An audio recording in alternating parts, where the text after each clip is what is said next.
oduu teenyaa jalqabaatiin waraanni bilisummaa Oromoo jaalmarroodhaan hoogganamu jaalshooddeen ajjeefamuu hordofee uummatarraa haaloo ba'uu gaggeessaa jiruun yoo xiqqaate namoota 20 caalaa ajjeesuun dhaga'ame. Xiinxalaan siyaasaa obbo Jawaar Mohaammed immoo ajjeechaa WBO'n raawwate kana yakka waraanaati jechuun qeeqeera. Waraanni bilisummaa Oromoo jaalshooddeen ajjeefamuu booda maaliif uummata nagaa ajjeesaa jira? Dhimmicha irratti ofiif maal deebisee gabaasa bal'aa qindeessineerra. Oduu biraatiin gareen faannoo naannoo Amaaraatti argaman ajandaa isaanii koomishinii marii biyyaalessaatiif dhiyeessuu Piroofeesar Masfiin Ariyaa beeksisan. Paartiilee siyaasaa Oromoo alatti kan dhiibe koomishinii marii biyyaalessaa ammallee qaama siyaasaa naannoo Amaaraa keessumaa finxaaleeyyii Amaaraa faannoo kadhachuu itti fufeera. Gareen faannoo ajandaa isaanii dhiyeeffataniiru jedhames deebii laate qaba. Gabaasa bal'aa qabna.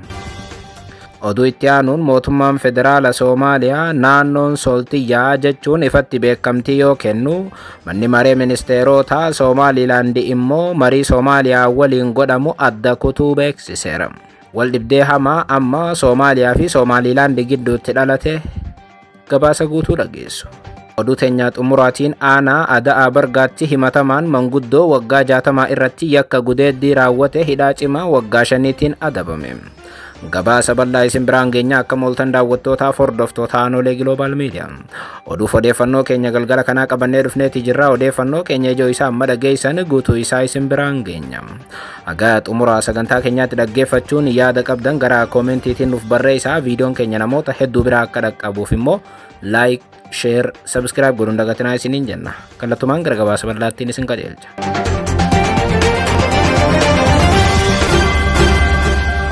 Oduu teenyaa jalqabaatiin waraanni bilisummaa Oromoo jaalmarroodhaan hoogganamu jaalshooddeen ajjeefamuu hordofee uummatarraa haaloo ba'uu raawwachaa jiruun yoo xiqqaate namoota 20 caalaa ajjeesuun dhaga'ame.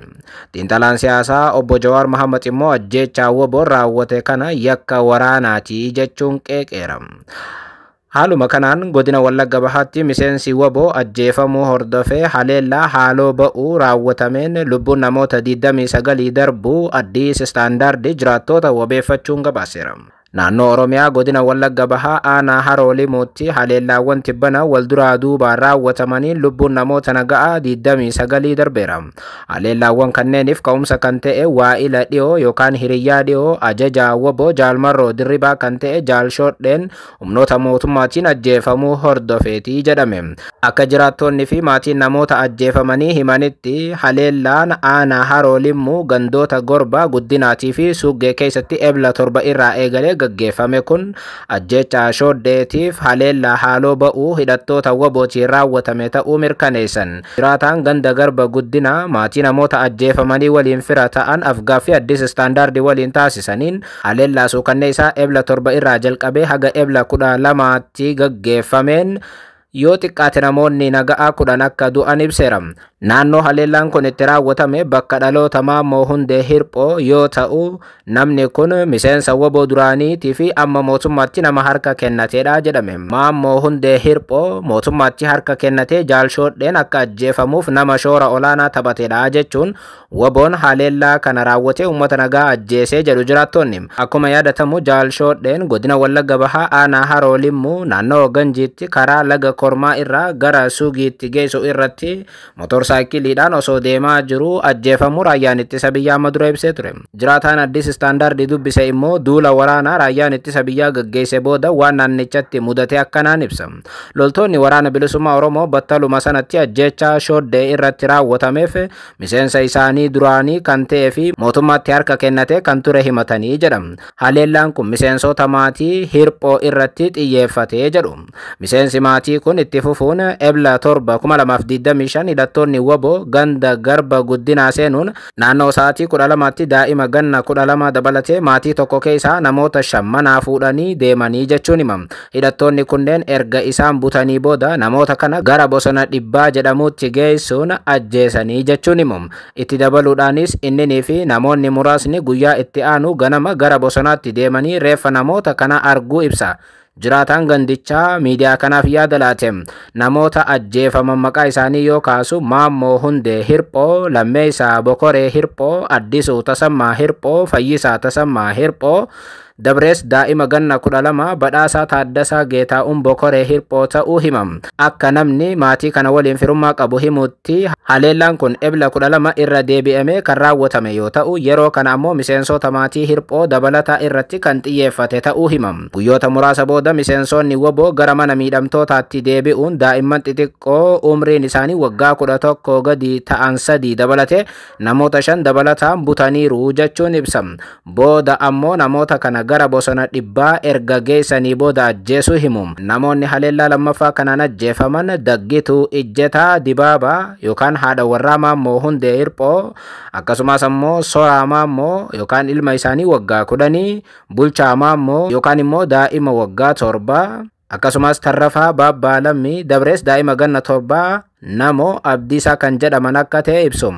Maammoo Hundee Hirphoon miseensa WBO kan ture yoo ta'u, waamicha nagaa dhiyeenya kana mootummaan taasise hordofee maatii isaatti makameeraa jechuun firri maatii kana ni himu. Namni biraa miidiyaa kanaaf yaada laate taate haleellaa lamaanii ganda Garba Guddinaa keessatti raawwatame kana mirkaneessuun namoonni miidhaman hundi ebla 13 2025 du'uun isaanii mirkanaa'uu himam. Miseensonni maatiitii fi jiraattonni hafan ammallee gadda guddaa keessa jiru jechuun ibsam.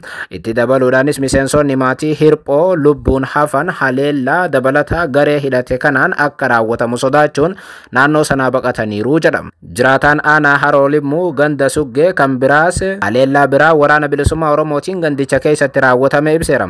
Akka namni kun jedhutti haleellaan kun maatii Fayyisaa Dassaalaa irratti xiyyeeffatee jedhama. Fayyisaan miseensa WBO duraanii ajjeechaa Shoddee keessaa harka qabaachuun himatame ta'uu himam.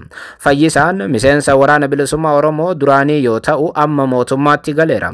Ajjeechaa Shoddeetiin waraanni bilisummaa Oromoo namoota himate keessatti argamaa jedhu. Jiraataan kun ebla 8 2025 hidhattoonni waraana bilisummaa Oromoo namoota maatii fi firoota isaa ta'an ganda Suggee keessatti ajjeesuu jalqaban jechuun himam. Sababa kanaan daa'ima waggaa 2 fi dubartoota dabalatee miseensonni maatii isaatii fi firoottan isaa keessaa namoonni 8 ajjeefamaniiru. Haleellaa WBO'n naannoo sanatti raawwate itti fufuun firoonni Fayyisaa dabalataa 7 akka du'anis gabaasni kun ni eera.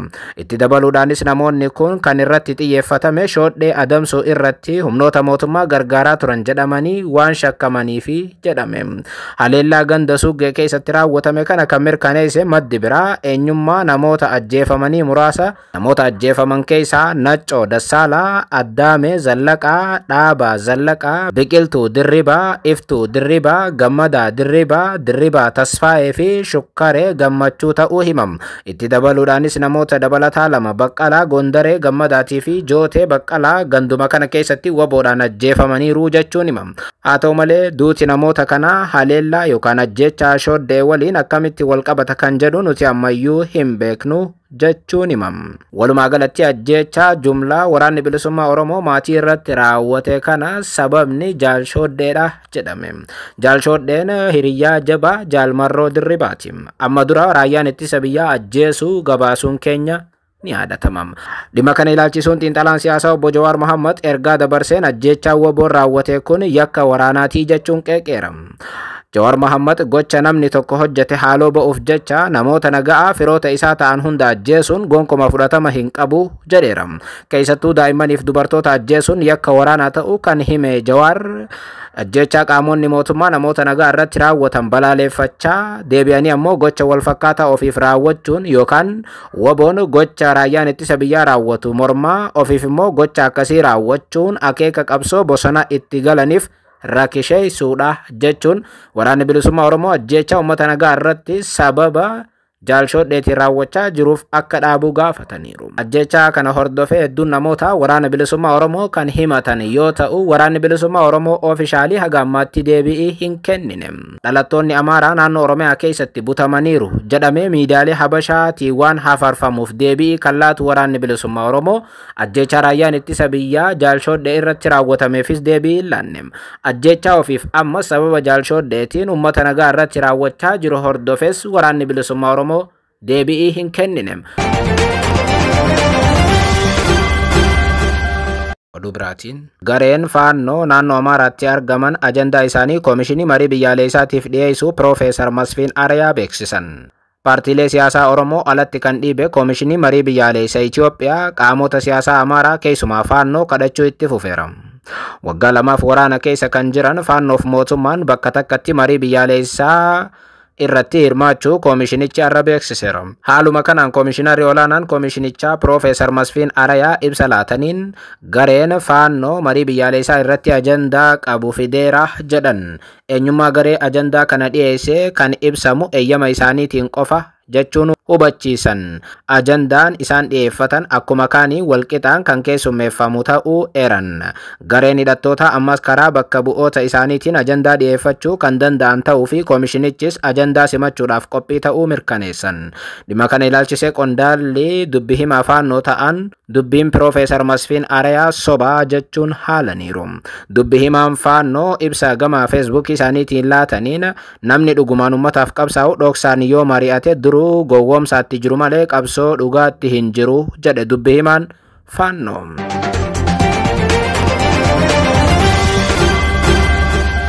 Oduu biraatiin mootummaan federaala Soomaaliyaa naannoo Soltiyyaa jechuun ifatti beekamtii yoo kennu, manni maree ministeerota Somaaliilaand immoo marii Soomaaliyaa waliin godhamu adda kutuu beeksiseera. Tibbana imala ministeerri muummee Soomaaliyaa Hamza Abdii Barree naannoo Sol keessatti godhan hordofee mootummaa Soomaaliyaatii fi Somaaliilaand gidduutti wal dhibdeen jabaateera. Naannoon Sol waggoota 32f bakka falmii mootummoota lamaanii yoo taatu, mootummaa federaala Soomaaliyaatiin bulaa turte jedhama. Naannoo tana Somaaliilaand garuu tiyyaa jechuun waggootaaf falmii irra turteetti. Somaaliilaand ifatti beekamtii idil addunyaa argachuu baattus maallaqa paaspoortiif poolisii mataa isii akka qabdu beekamaadha. Biyyattiin erga Itoophiyaa waliigaltee gootee ija addunyaa seenuunis kanuma yaadatamudha. Kana gidduutti tibbana ministeerri muummee Soomaaliyaa Hamza Abdii Barree naannoo falmiin irratti ka'u Sol magaalaa guddoo isii tantaate Laas Aanoo daawwataniiru. Imalli Hamza Abdii Barree seenaa waggaa 40 keessatti kan jalqabaatii jedhu miidiyaaleen Soomaaliyaa. Naannoo sana mootummaan federaalaa ni bulcha malee takkaa miilaan keessa ejjete akka hin beekne miidiyaaleen Soomaaliyaa gabaasuu irratti argamu. Kun diigama Soomaaliyaa hordofeetis jedhame.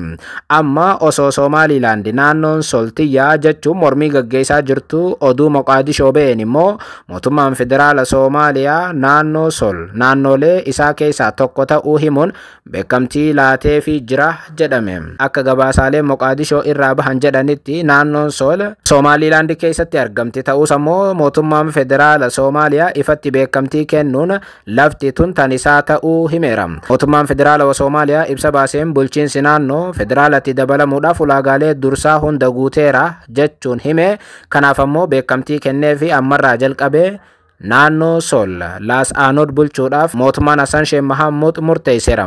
Haalli kun mootummaa federaala Soomaaliyaatii fi Somaaliilaand jidduutti waraana kaasuu malaa jedhu xiinxaltoonni Soomaaliyaa. Osoo mootummaan federaala Soomaaliyaa beekamtii kana ifatti hin laatiin dura mootummaan Somaaliilaand ibsa baaseen tarkaanfiin Soomaaliyaa kun waraana fiduu akka danda'u ibsee ture. Dhibdee sababa kanaan yookaan ammoo imala Hamza Abdii Barree kana hordofee dhufu kamiifuu mootummaan Hassan Sheikh Mahamud itti gaafatamummaa ni fudhata jedhe mootummaan Somaaliilaand guyyaa lama dura ibsa baaseen.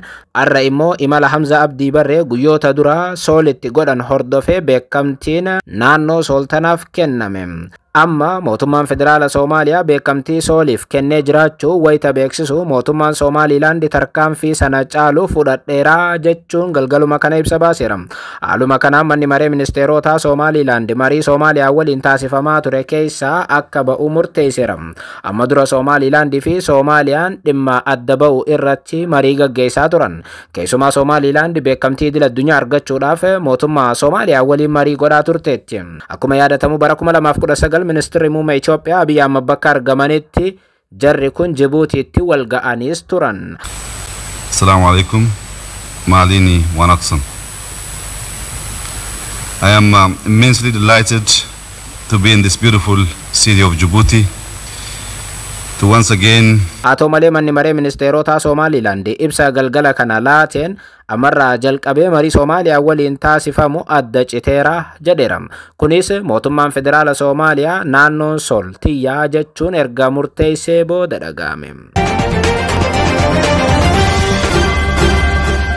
Oduu biraatiin aanaa Ada'aa Bargaatti himatamaan manguddoo waggaa 60 irratti yakka gudeeddii raawwate hidhaa cimaa waggaa 5tiin adabame. Haaluma kanaan godina Shawaa Lixaa aanaa Ada'aa Bargaatti himatamaan manguddoo waggaa 60 irratti yakka dirqisiisanii gudeeduu raawwate manni murtii hidhaa cimaa waggaa 5tiin adabeera.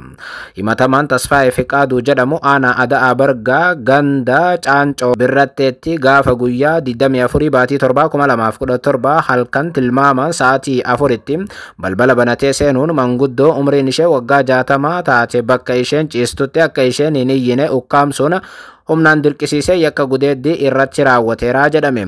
Waajjirri abbaa alangaa aanaa Ada'aa Bargaa yakkamaan kun seeratti dhiyaachuun adabbiin barsiisaa ta'e akka kennamuuf gaafa guyyaa 6 baatii takkaa 2017 himata barreeffama mana murtii aanaa Ada'aa Bargaatti yoo dhiyeessu manni murtii aanaa Ada'aa Bargaattis himata seera yakka keeyyata 620 muraa tokko yakka dirqisiisanii gudeeduutiin himannaa himatamaa irratti baname bu'uura godhachuun murtii adabbiitii fi barsiisaa ta'een hidhaa cimaa waggaa 5 adabeera.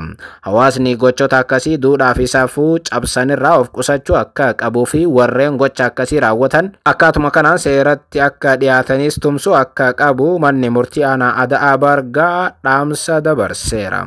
Yeroo gaarii.